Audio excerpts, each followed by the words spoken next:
Assalamualaikum warahmatullahi wabarakatuh. Perkenalkan, nama saya Abdur Ramdhani dengan NIM 24010309. Prodi Ilmu Komunikasi. Di sini saya ingin mengikuti seminar. Jangan lupa ikuti semuanya.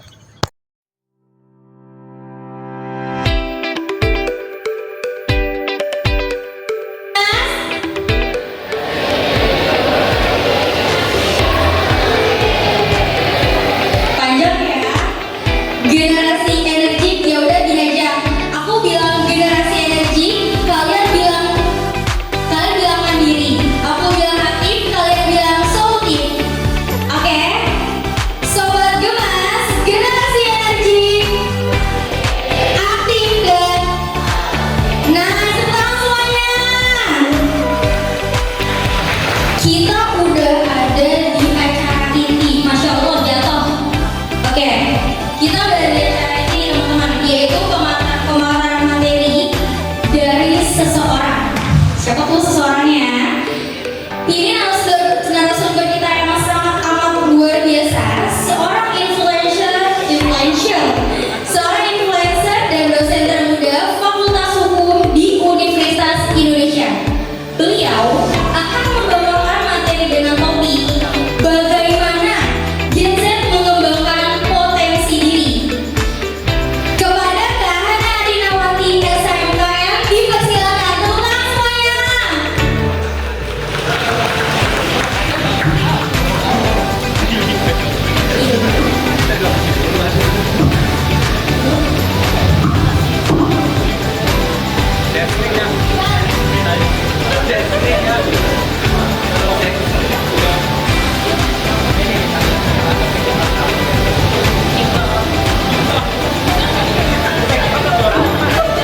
Halo Kak, Masya Allah cantik banget.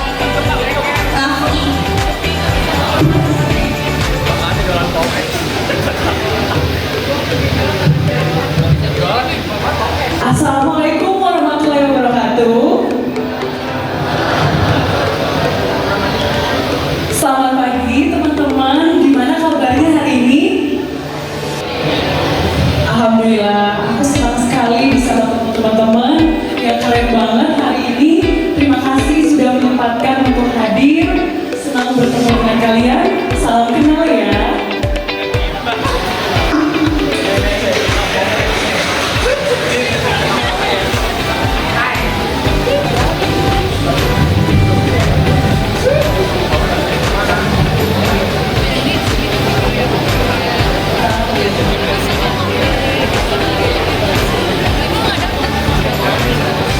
Dua narasumber yang luar biasa dari segi pengalaman maupun pendidikannya ya. Dan saat ini kita sudah kehadiran narasumber yang pertama, yaitu Kak Hana. Mungkin karena memang kita supaya cepat aja ya masuk ke dalam inti acara, saya izin untuk membacakan profil singkatnya Kak Hana ya. Nanti mohon koreksinya kalau ada yang keliru. Oke. Narasumber hari ini adalah nama lengkapnya Kak Hana Adinawati, sarjana hukum, magister kemakariatan. Di usia yang masih sangat muda, saat ini beliau adalah dosen di Fakultas Hukum Universitas Indonesia.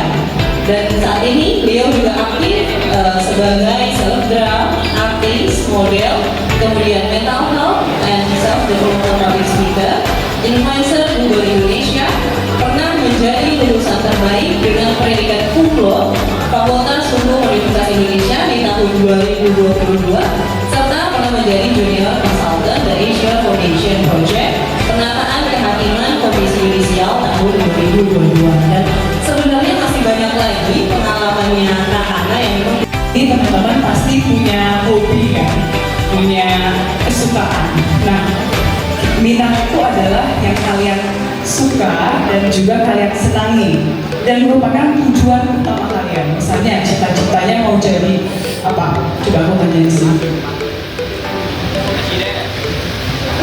Kamu cita-citanya mau jadi apa?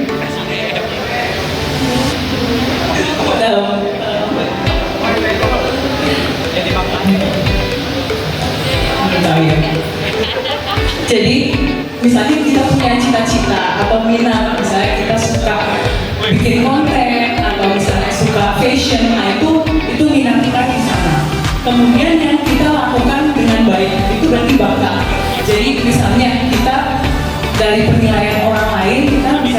bakat untuk menulis atau bakat dalam public speaking. Nah itu merupakan bakat kita. Jadi pertama kita telusuri dulu apa yang kita suka dan juga bakat. Jadi apa yang kita lakukan dengan baik. Kemudian yang kedua adalah memahami kekuatan dan kelemahan. Jadi karena setiap orang memiliki keunikan masing-masing, maka kita harus tahu nih apa yang kita kuasai dan apa yang sekiranya perlu diperbaiki. Jadi meskipun kita itu misalnya agak kurang nih, misalnya public speaking, aku juga sebenarnya dulu orangnya grogi banget dan aku orangnya introvert. Jadi aku orangnya pendiam. Nah cuma aku tahu nih apa yang harus aku perbaiki. Jadi aku memberanikan diri untuk tanya kata temannya keluar dari zona nyaman. Kayak aku mencoba untuk presentasi di kelas, public speaking gitu. Meskipun sebenarnya grogi banget gitu. Jadi kekuatan, kita pasti punya kekuatan, tapi juga punya kekurangan. Tapi kekurangan itu bisa kita atasi dengan terus belajar dan keluar dari zona nyaman. Oke, kemudian yang ketiga adalah berkaitan dengan nomor 1, yaitu memprioritaskan tujuan yang paling penting. Jadi kita mungkin banyak keinginan, kayak aku selain sekarang jadi dosen di UI, aku juga aktif di dunia entertainment. Tapi aku harus memprioritaskan tujuan, yang mana yang tujuan utama adalah jadi dosen. Jadi untuk mengambil job yang di luar itu aku mengambil ketika jadwalnya gak bentrok dengan jadwal ngajar aku atau kegiatan di kampus. Nah jadi kita harus memprioritaskan tujuan dulu, yang mana yang paling penting untuk kita. Jadi jangan kita misalnya ngambil semuanya, jangan kita jadi stres atau kita merasa kurang nyaman. Oke, selanjutnya yang keempat adalah keluar dari zona nyaman dan explore berbagai kegiatan baru. Jadi kita berbagai kegiatan baru, kayak teman-teman ikut seminar ini, jadi teman-teman tahu nih pengetahuan baru, nah itu bagus banget. Atau teman-teman ikut organisasi, ikut kepanitiaan untuk mengasah soft skill juga. Jadi ketika kita mau